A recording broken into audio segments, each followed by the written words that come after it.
Generally आपल्याकडे असं घेतलं जातं की अगे पिरियड्समध्ये पोटात दुखतं ते एवढं काय आहे, आम्हाला नव्हता का त्रास, आम्ही सुद्धा गोळ्या घेतल्या आणि गप्प बसलो. त्या डॉक्टरने काय सांगितलं मला, हिला न्यूरोलॉजिस्टकडे घेऊन जायचा, ब्रेनचा MRI करा. ही वेडी झाली आहे कारण ही पेन इमॅजिन करतेय. हिला मी ट्रीट केलंय पण ही पेन इमॅजिन करतेय. पण माझ्या होणाऱ्या उलट्या, माझ्या पोटात जे दुखायचं, माझा BP जो 70-80 होऊन मी चक्करून पडायचे, हे खरं होतं. हे इमॅजिन नव्हतं केलं मी. एक पॉईंट तर असा आला होता की जिथे वाटलं की सगळं संपून टाकावं आणि आत्महत्या करून मरून जावं. मला एक प्रश्न विचारायचा आहे. मी जर डायबिटीस या रोगाचं नाव घेतलं तर किती लोकांना माहिती आहे? आय एम शुअर सगळ्यांनाच माहिती आहे डायबिटीज इज व्हेरी कॉमन. मी जर आता तुमच्यासमोर एन्झायटी, डिप्रेशन किंवा BP या आजारांची नावं घेतली तर किती लोकांना माहिती आहेत? आय एम शुअर सगळ्यांनाच माहिती आहे. पण आता तुमच्यासमोर मी जर एंडोमेट्रियोसिस किंवा अडिनोमायोसिस या आजाराचं नाव घेतलं तर किती लोकांना माहिती आहे? माझी खात्री आहे की तुमच्यापैकी कमी लोकांनीच ऐकलं असेल आणि स्पेशली बायकांनी ऐकलं असेल. पण काय आहे हा आजार हा माहीत नाही आहे. या आजाराचं नाव खूप नवीन आहे आणि हा आजार माझ्याबरोबर मागच्या 8 वर्षापासून माझ्यासोबतही होता. आज मी इथे एंडोमेट्रियोसिसबद्दल बोलणार आहे. आता तुमच्या सगळ्यांच्या मला हा प्रश्न असेल, एंडोमेट्रियोसिस म्हणजे नक्की काय? एंडोमेट्रियोसिस म्हणजे आपल्या बायकांच्या पोटात जे युट्रस असतं त्याच्या आतमध्ये जे लायनिंग असतं ते लायनिंग जेव्हा इतर भागांमध्ये म्हणजेच फेलोपियन ट्यूब, ओव्हरीज किंवा इंटेस्टाईन तिथे सुद्धा ते लायनिंग जेव्हा ग्रो व्हायला लागतं, दॅट इज एंडोमेट्रियोसिस. म्हणजे थोडक्यात सांगायचं झालं तर जेव्हा बायकांना पिरियड्स येतात, त्यांची पाळी जेव्हा सुरू होते, तेव्हा युट्रसमधनं जो रक्तस्राव होतो तो इतर बाजूला ज्या लायनिंग्ज आहेत, म्हणजे जसं इंटेस्टाईन आहे किंवा ओव्हरीज आहेत, तिथे ते जे लायनिंग आहेत तिथून सुद्धा ते ब्लिडिंग व्हायला लागतं. त्या रक्तस्रावाला बाहेर पडायला वाव नसतो म्हणून ते रक्त तिथेच साठत जातं आणि त्याच्या गाठी होतात, ज्याला आपण सिस्ट, चॉकलेट सिस्ट किंवा फायब्रॉइड्स म्हणतो. तर ही एक अतिशय पेनफुल कंडिशन आहे. म्हणजे जनरली आपल्याकडे असं घेतलं जातं की अगे पिरियड्समध्ये पोटात दुखतं ते एवढं काय आहे, आम्हाला नव्हता का त्रास, आम्ही सुद्धा गोळ्या घेतल्या आणि गप्प बसलो.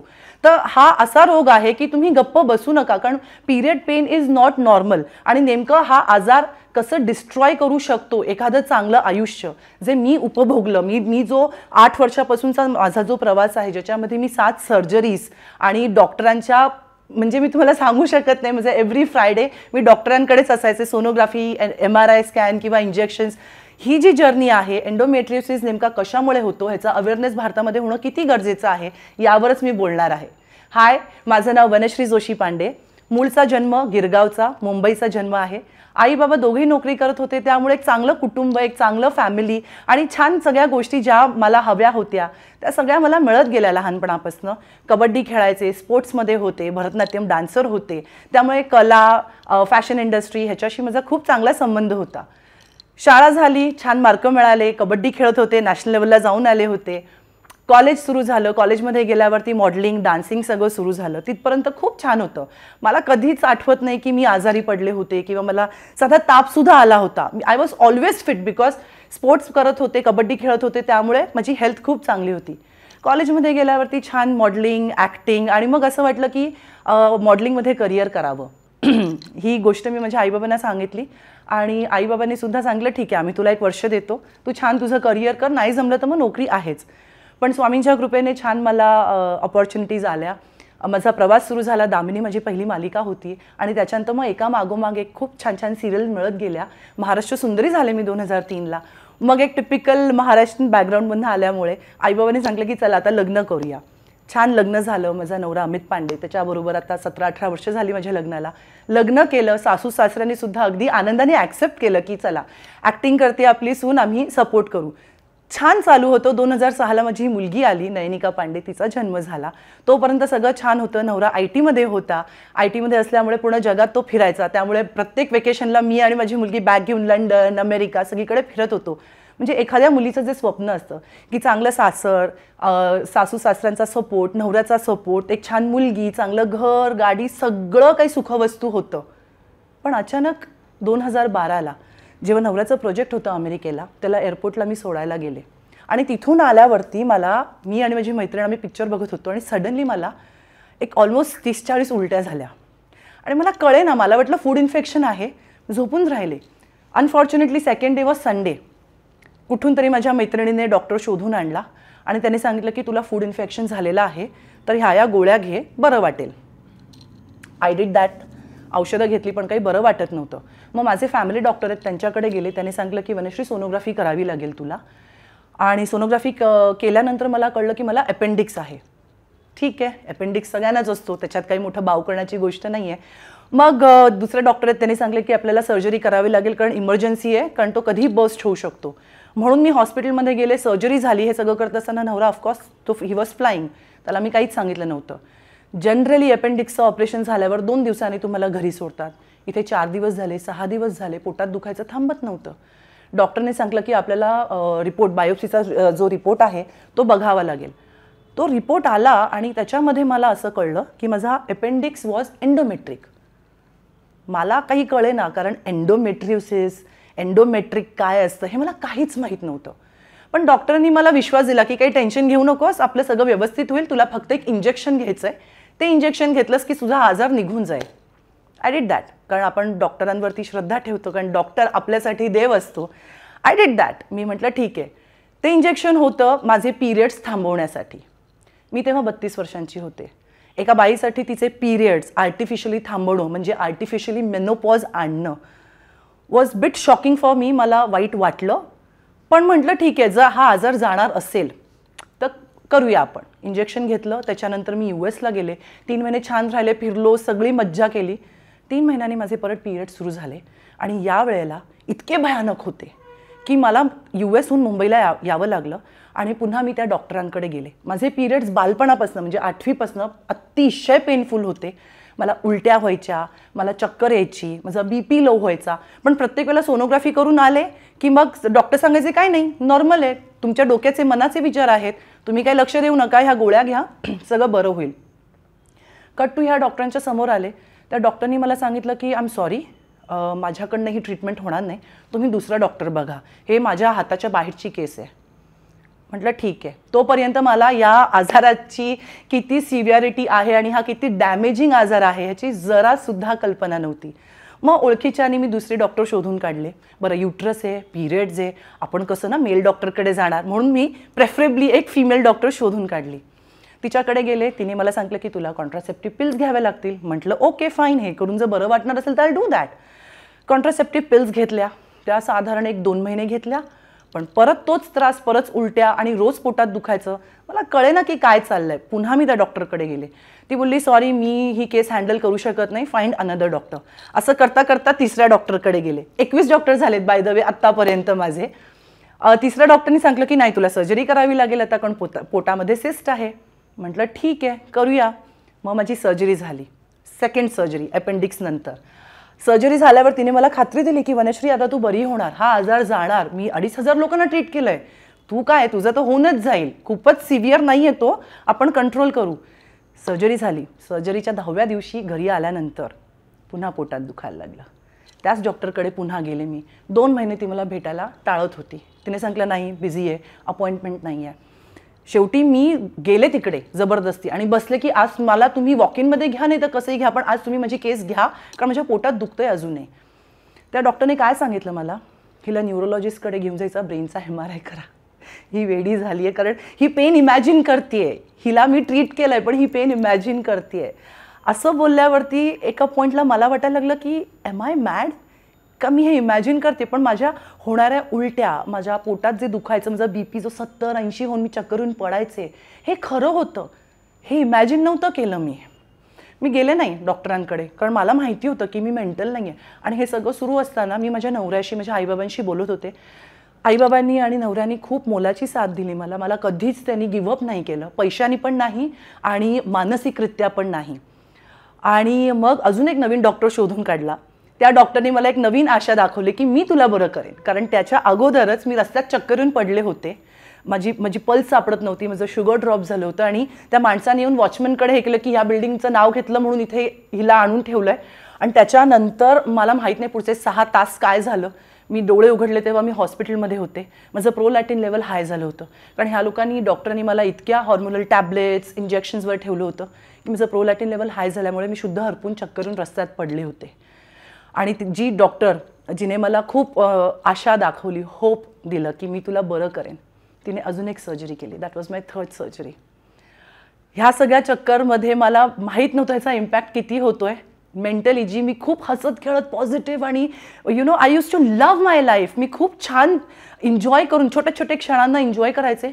डिप्रेशन, एन्झायटी, पॅनिक अटॅक, कारण माझे पिरियड्स बंद केले गेले होते आणि मी हॉर्मोन्सवर होते. मला कळत होतं की मी चुकीचं वागतेय, मला चीड यायची, मी किंचाळायचे, किंवा एक पॉईंट तर असा आला होता की जिथे वाटलं की सगळं संपून टाकावं आणि आत्महत्या करून मरून जावं. बिकॉज नवऱ्याचा पैसा खर्च होतोय, आई बाबा जिथे मला त्यांची सेवा करायची आहे ते बिचारे येऊन माझे पाय दाबतायत. म्हणजे प्रत्येक हॉस्पिटलमध्ये 3 दिवस 4 दिवस ॲडमिट व्हा, या MRI स्कॅनमध्ये जाऊन तिथे MRI करा. मला खूप कंटाळा आला होता, पण या डॉक्टरने मला विश्वास दिला की मी तुला बरं करेन. अगेन मी तिच्यावर विश्वास ठेवला, कारण डॉक्टर आपल्यासाठी देव असतात. सर्जरी केली तिने मला सांगितलं तुझ्या ओव्हरीजना किसिंग ओव्हरीज होते, तर त्यांना मी नेट लावते म्हणजे त्या चिकटणार नाहीत. केलं तिने ऑपरेशन. परत 6 महिन्यात पोटात दुखायला लागलं. परत तिच्याकडे गेले. ती बोलली अगं नाही, हे ऑपरेशन ना फेल झालं, आपल्याला ना आता ह्याच्यामध्ये एक IUD घालावी लागेल की त्याने मग तुझे पिरियड्सही थांबतील आणि हे पेनही थांबेल आणि हा आजारही जाईल. पुन्हा विश्वास ठेवला. ती IUD इन्सर्ट केली. ती इंडियन मेक नव्हती, ती बाहेरनं घेतली होती. ती इन्सर्ट केली. 3 महिने झाले. ती IUD जी घातली होती युट्रसमध्ये ती मायग्रेट व्हायला लागली. ती तिथून बाहेर आली. त्याच्यामुळे मला इमर्जन्सीमध्ये अजून एक सर्जरी करावी लागली. हे सगळं सुरू असताना मला कळत नव्हतं की मी ह्यातनं बाहेर कशी पडू, कारण ह्या रोगाबद्दल मी ज्या लोकांशी बोलले त्या लोकांना माहीतच नव्हतं हा रोग काय आहे. ती IUD झाल्यानंतर मग तिने सांगितलं की आता आपल्याला सर्जरी करावी लागेल, तुझी ओव्हरी काढावी लागेल. म्हटलं ओव्हरी का काढायची? ती बोलली ओव्हरी जोपर्यंत काढणार नाही तोपर्यंत तुझा आजार बरा होणार नाही. 4थी सर्जरी तिकडे झाली, माझी लेफ्ट ओव्हरी काढली. ते झाल्यानंतर त्या डॉक्टरनी मला इंजेक्शन्सवर ठेवलं, हॉर्मोनल इंजेक्शन्स. दर 3 महिन्याला हे एक इंजेक्शन मी घ्यायचे. 3-4 महिने झाले की ते इंजेक्शन मला घ्यावं लागायचं पोटावर, आणि इट वॉज सो एक्सपेन्सिव्ह. मी किंमत तर नाही सांगू शकत, पण खूप जास्त महाग होतं. आणि त्याचा त्रास, त्याचे साईड इफेक्ट डॉक्टरांना माहिती असून सुद्धा दिले जातात. बोन डेन्सिटी लॉस होतो तुम्हाला, पुढे जाऊन आर्थरायटिस, हाडांचे आजार होऊ शकतात जर तुम्ही हे इंजेक्शन्स खूप काळासाठी घेतले तर. पण हे डॉक्टर मला 3-4 महिन्याला इंजेक्शन ते देत होते, हे सांगून की तू बरी होशील. हे सगळं झाल्यानंतर पुन्हा 6 महिन्यांनी माझी अजून एक सर्जरी आली आणि त्यावेळेला डॉक्टरनी सांगितलं की आता आपल्याला पूर्ण हिस्टेक्टोमी करावी लागेल. हिस्टेक्टोमी म्हणजे गर्भाशय आणि ओव्हरीज या सगळ्या गोष्टी तुमच्या सिस्टममधनं काढून टाकल्या जातात. आय वॉज 32 जेव्हा मला हा आजार डिटेक्ट झाला, आणि 38व्या वर्षी माझ्या डॉक्टरने माझ्यावर हिस्टेक्टोमी केली.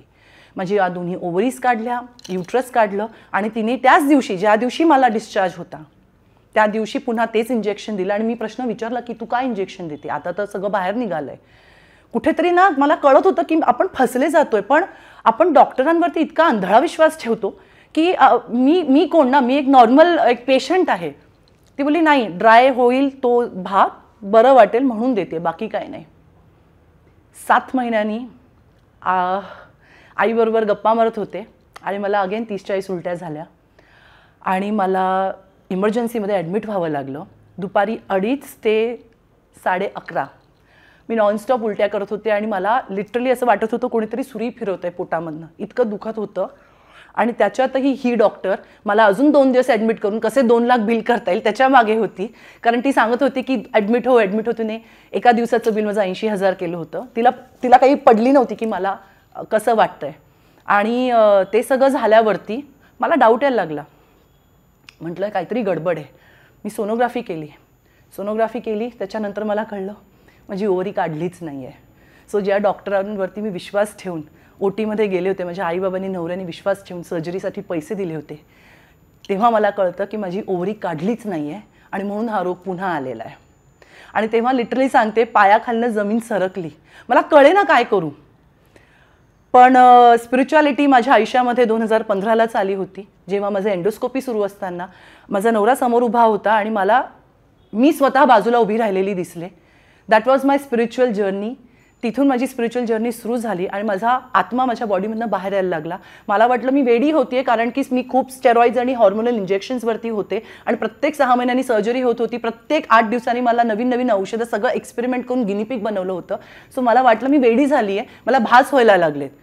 लकीली माझा नवरा ओशो फॉलोवर आहे आणि या सगळ्या गोष्टींना बिलीव्ह करतो. तो बोला नाही वनश्री, आय ट्रस्ट यू की तुला तू दिसू शकतेस. जेव्हा बॉडी खूप पेनमधनं जाते तेव्हा तुमचा आत्मा तुमचं शरीर सोडायला लागतो आणि तुम्हाला ते दिसायला लागतात.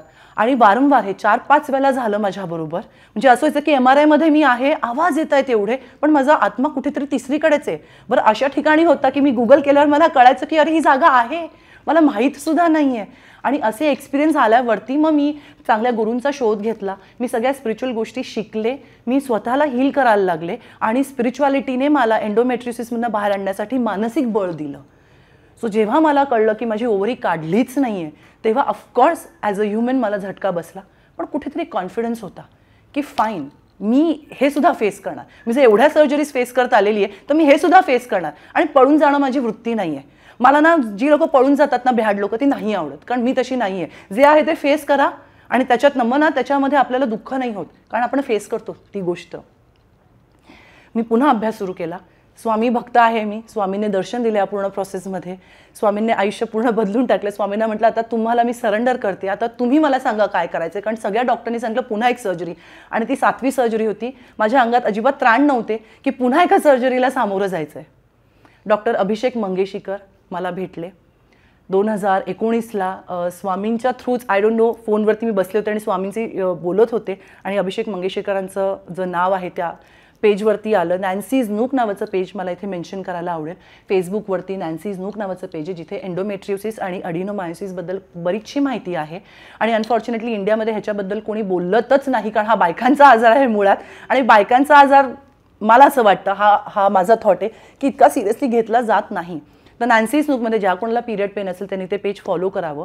तिथून मला अभिषेक मंगेशीकर मिळाला आणि तिथे गेल्यावर मला कळलं की हे जे काही 7-8 वर्षांचं नाटक सुरू होतं, जिथे मी गिनीपिग म्हणून सगळे डॉक्टर हे एक्सपेरिमेंट करत होते, हे इंजेक्शन देऊन बघूया, तो प्रोजेस्टेरॉन पॅक लावून बघूया, वॉट एव्हर जे काही त्यांचं चालू होतं, ते सगळं फक्त सिम्पटम्स ट्रीट करत होते. कारण एंडोमेट्रियोसिस जर तुम्हाला ट्रीट करायचा असेल तर एंडोमेट्रियोसिस हा आजार काढावा लागतो. तुम्हाला तिथे हिस्टेक्टोमी, तुम्हाला तिथे बर्थ कंट्रोल पिल्स किंवा IUD जे आत युट्रसमध्ये घालतात ते, ह्या गोष्टी कामी येत नाहीत. ह्या फक्त सप्रेशनच होतो ह्या गोष्टींनी. आणि जेव्हा त्यांनी मला सांगितलं की वनश्री तुझी ओव्हरी काढलीच नाही आहे, तुला अजून एक सर्जरी करावी लागेल, म्हणजे 7 ते 8 तास ती सर्जरी चालली पूर्ण दिवसभर. तिथे मला जाणीव झाली की आपण फसले गेलो आहोत. माझ्याकडे 2 पर्याय होते. एक, त्या ज्या डॉक्टरनी मला फसवलं, खोटी सर्जरी केली, तिच्यावर केस करायची. आणि मी गेले, मी भेटले वकिलांना, मी भेटले जजना, मला अगदीच चांगले पैसे, मोठी रक्कम मिळाली असती. आणि एक पर्याय होता की एंडोमेट्रियोसिसबद्दल जागृती निर्माण करायची. ॲटलिस्ट जितकं ज्या लोकांना मी सांगू शकते त्या लोकांना की तुमचे पिरियड पेन नॉर्मल नसतील तर प्लीज ते इग्नोर करू नका, तुमची बॉडी तुम्हाला सांगत असते. दुसरा पर्याय निवडला, कारण मला असं वाटलं की पैसे घेतले असते तर कदाचित माझं लाईफ खूप चांगलं झालं असतं. पण आज जर 10 बायकांना सुद्धा जर याच्यातनं फरक पडला, माहिती मिळाली, व्यवस्थित डॉक्टर सापडला, त्यांची फसवणूक कमी होईल, म्हणून मी हा मार्ग निवडला. आणि मी स्पिरिच्युअलिटी आणि माझ्या मनातला जो आवाज होता त्याला फॉलो करत मग जितक्या लोकांना मला एंडोमेट्रियोसिसबद्दल बोलता येईल ते मी बोलण्याचं ठरवलं. ऑफकोर्स या सगळ्यांमध्ये स्पिरिच्युअलिटीने खूप मला मदत केली. मी अजिबातच स्वामी समर्थ, गजानन महाराज कोण, ह्यातला फरक कळत नव्हता. आता मी स्वामी भक्त आहे. स्पिरिच्युअलिटी काय असते, हिलिंग काय असते, कशा शिकवतात, मला काही माहीत नव्हतं. आणि आज मी एक स्पिरिच्युअल हिलर आहे. 1000पेक्षा जास्त लोकांना, स्पेशली कॅन्सर आणि डिप्रेशनमध्ये जी लोकं आहेत, कारण मी एका पेनमध्ये असताना मला माहिती आहे की जगामध्ये ना तुम्ही पैसा, जगामध्ये नाती तुम्ही परत कमावू शकता, पण तुमची तब्येत तुमच्याबरोबर नसेल, ती साथ देत नसेल तर पैसा सगळा एकीकडे, पण तुम्ही उभंच राहू शकत नाही, तर त्या आयुष्याला काही अर्थ नाही. आणि तिथून मी ठरवलं की माझा पर्पज जो आहे लोकांना हील करायचा. जी लोकं माझ्या संपर्कात येतील त्या लोकांना हील करायचं त्यांच्या सिच्युएशनमधनं. मी प्रॉब्लेमला कधी प्रॉब्लेम नाही म्हणत, मी प्रॉब्लेमला नेहमी चॅलेंज म्हणते. कारण जेव्हा तुम्ही एका प्रॉब्लेमला चॅलेंज म्हणून घेता तेव्हा तुम्ही तिथे विनर म्हणून येता. लुझिंग किंवा लुझरची फिलिंग तुम्ही जेव्हा म्हणता ना प्रॉब्लेम आहे तिथे येते. आणि मला निगेटिव्हिटी अजिबात आवडत नाही. सो ॲज अ हीलर मी लोकांना हील करते आणि त्यातनं मला खूप आनंद येतो. तुम्ही जर मला विचारलं की एकीकडे एक ॲक्टिंग मॉडेलिंगचं एवढं सुंदर करिअर ते मी सोडून आज मी हीलिंग करते किंवा डिप्रेशनमधनं बाहेर येण्यासाठी, आय वॉज इन डिप्रेशन, माझ्यामध्ये क्रिएटिव्हिटी होती म्हणून मी नयापण क्रिएशनची निर्मिती केली, ज्याच्यामध्ये साड्या आणि दागिने. का? कारण की त्या पूर्ण डिप्रेशन फेजमध्ये मला कळायचं नाही मी करू काय, आणि नवऱ्याचे पैसे खर्च होत आहेत, तर मला कुठेतरी ना बर्डन नव्हतं बनायचं. मला स्वतःच्या पायावर उभं राहून ॲटलिस्ट स्वतः इंडिपेंडंट व्हायचं होतं. म्हणून नयापण क्रिएशन्स मी सुरू केलं की डिप्रेशनमधनं बाहेर येईन. मग हीलर बनले, कारण की मला लोकांना जास्तीत जास्त ह्याच्यातनं बाहेर काढायचं होतं. तो असा हा माझा प्रवास होता. प्रत्येक नाण्याच्या 2 बाजू असतात. प्रत्येक फील्डमध्ये 2 प्रकारच्या व्यक्ती असतात. एक चांगली साईड जी असते, एक चांगल्या प्रकारची लोकं पण असतात आणि वाईट प्रकारची पण लोकं असतात. मेडिकल फॉर्मला इथे मला किंवा मेडिकल जी टर्म आहे तिथे मला कोणालाच दुखवायचं नाही, पण मला आलेला अनुभव हा अतिशय वाईट होता. आणि हे कुठल्याही बाईबरोबर किंवा कुठल्याही पुरुषाबरोबर घडू नये. कारण for normal patients like us doctor हे देव असतात. इथे कोणाची भावना दुखवायच्या नाही आहेत. पण मला तुम्हाला एवढंच सांगायचं आहे की पेशंट जरी कुठलाही आजार घेऊन जेव्हा डॉक्टरांकडे जातो तेव्हा प्लीज तुमच्या आजाराबद्दल थोडी तरी माहिती असू द्या तुम्हाला. कारण आंधळेपणाने विश्वास कुठेही ठेवू नये. आणि आता तर खूप इझी झालं आहे. गुगल आहे, यूट्यूब आहे, तुम्ही त्यातनं माहिती काढू शकता. ॲटलिस्ट तुम्ही प्रश्न विचारा डॉक्टरांना. मी हे म्हणत नाही की त्यांनी जे सांगितलं ते पूर्ण आंधळेपणाने फॉलो करा. किमान प्रश्न विचारा की डॉक्टर हे डाऊट आलेले आहेत. आणि जो डॉक्टर तुमच्या प्रश्नांची उत्तरं देत नाहीत त्या डॉक्टरांकडनं ट्रीटमेंट घेऊ नका. ह्यासाठी सांगते आहे कारण कदाचित अजून काहीतरी डीप रूटेड आहे ते त्या डॉक्टरला माहीत नाही आहे. त्यामुळे तुमची बॉडी तुम्हाला सांगत असते की प्लीज काहीतरी आहे प्रॉब्लेम, तुम्ही रेक्टिफाय करा. त्यामुळे तुम्हाला नॉलेज असणं खूप गरजेचं आहे. आणि एंडोमेट्रियोसिससारखा आजार जो बायकांमध्ये पिरियड्स रिलेटेड आहे आणि बायका लाजतात बोलायला की आम्ही आमच्या मासिक पाळीबद्दल कसे बोलू, please come on get up. कारण की हा काही लाजिरवाणा रोग नाही आहे. जसं डायबिटीज आहे, BP आहे, तसेच बायकांसाठी पिरियड्स आहेत. त्यामुळे तुम्हाला जर पेन होत असेल किंवा तुमच्या घरात तुमच्या आईला, बहिणीला किंवा बायकोला जर पिरियडचा त्रास असेल तर त्यांना चांगल्या डॉक्टरांकडे घेऊन जा. जगभरात फक्त 200 डॉक्टर्स आहेत जे एंडोमेट्रियोसिस ट्रीट करतात. कारण की ह्याला फेलोशिप लागते आणि हे खूप स्किल्ड सर्जरी आहे. ही अशी नाही की गेली आणि तुम्ही करून आलात. ह्याला अख्खी टीम लागते. कारण की एंडोमेट्रियोसिस सगळ्या ऑर्गन्समध्ये पसरतो. तर त्या सगळ्या ऑर्गनचे स्पेशलिस्ट लागतात, ते डॉक्टर्स लागतात. तर इंडियामध्ये अनफॉर्च्युनेटली फार कमी असे हॉस्पिटल्स आहेत जे एंडोमेट्रियोसिसला ट्रीट करतात. तर तुमच्यापैकी कोणालाही असा त्रास होत असेल तर प्लीज अंगावर काढू नका.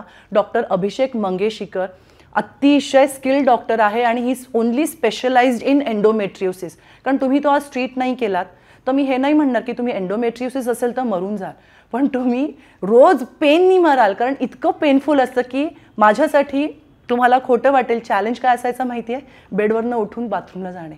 कारण मी सतत पेनमध्ये असायचे आणि कोणी विश्वास ठेवायचा नाही. कारण चेहऱ्यावरनं मी छान दिसते आणि मला कोणाकडनं सहानुभूती घेऊन अरे बिचारी आहे अजिबात इंटरेस्ट नाही आहे. दॅट डझंट मीन की तुमची बॉडी खूप हेल्दी आहे. त्यामुळे कधी कोणाला जज नका करून, कारण तुम्हाला माहीत नाही की त्या व्यक्तीच्या आयुष्यात काय चाललं आहे. या पूर्ण प्रोसेसमध्ये 4 Ds मी नेहमी इम्प्लिमेंट केले. तुमच्याकडे ड्रीम्स असायला हवेत, तुमच्याकडे डेडिकेशन हवं, डिरेक्शन हवं आणि डिटर्मिनेशन हवं. या प्रिन्सिपल्सवर मी आजपर्यंत आयुष्य जगत आले. पण ह्या स्पिरिच्युअल जर्नीनंतर जो मला आउट ऑफ बॉडी एक्सपिरियन्स आला, स्वामी समर्थांचं दर्शन झालं, मी एक ॲक्टर, मॉडेल टू हीलर बनले. त्याच्यामध्ये ऑफकोर्स स्पिरिच्युअलिटीने खूप मोठा सहभाग माझ्या आयुष्यामध्ये केलेला आहे. आणि आता मी या माझ्या विचारांमध्ये आलेली आहे की आयुष्यामध्ये जी कुठची चॅलेंज किंवा जे कुठचे आघात होतात ना, किंवा जे कुठचे सिच्युएशन्समध्ये तुम्ही अडकता जिथे असं वाटतं सगळं संपलंय, डिप्रेशनमध्ये नका जाऊ. कारण की ती जी सिच्युएशन आहे ती तुमच्या आयुष्यामध्ये तुम्हाला उभं करायला येते. मला माहीत नव्हतं मी बोलण्यामध्ये चांगले, मला माहीत नव्हतं की मी हीलर बनू शकते, मला माहीत नव्हतं मी नयापण क्रिएट करू शकते. माझ्यामध्ये न्यूनगंड होता, मी स्वतःमध्ये कॉम्प्लेक्स होता, मी स्वतःला कमी लेखायचे. पण हा जो आजार आहे एंडोमेट्रियोसिस त्यांनी मला भरभरून दिलं. त्यामुळे मी प्रत्येक चॅलेंजला थँक्यू म्हणते. आणि या पूर्ण प्रोसेसमधनं जाताना 5 Ps जे मी स्वतः क्रिएट केले. Find your purpose, because Wien you find your purpose you understand your passion also, and when your passion becomes your profession, of course you are peaceful. So guys, if not you, no one will. जर तुम्ही स्वतःसाठी केलं नाही तो कोणी करणार नाही. त्यामुळे स्वतःची काळजी घ्या. आणि एंडोमेट्रियोसिस सारख्या आजाराला प्लीज माझी कळकळून विनंती आहे की खूप पेनफुल डिझीज आहे, त्याच्याकडे इग्नोर नका करू आणि स्वतःची काळजी घ्या. Love you all, take care, thank you.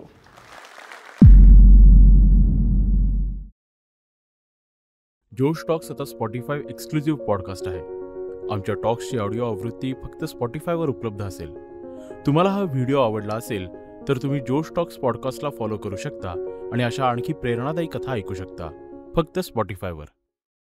हा व्हिडिओ आपल्याला कसा वाटला हे आम्हाला कमेंट सेक्शनमध्ये कळवा आणि आपल्या मित्रांसोबत शेअर करायला विसरू नका.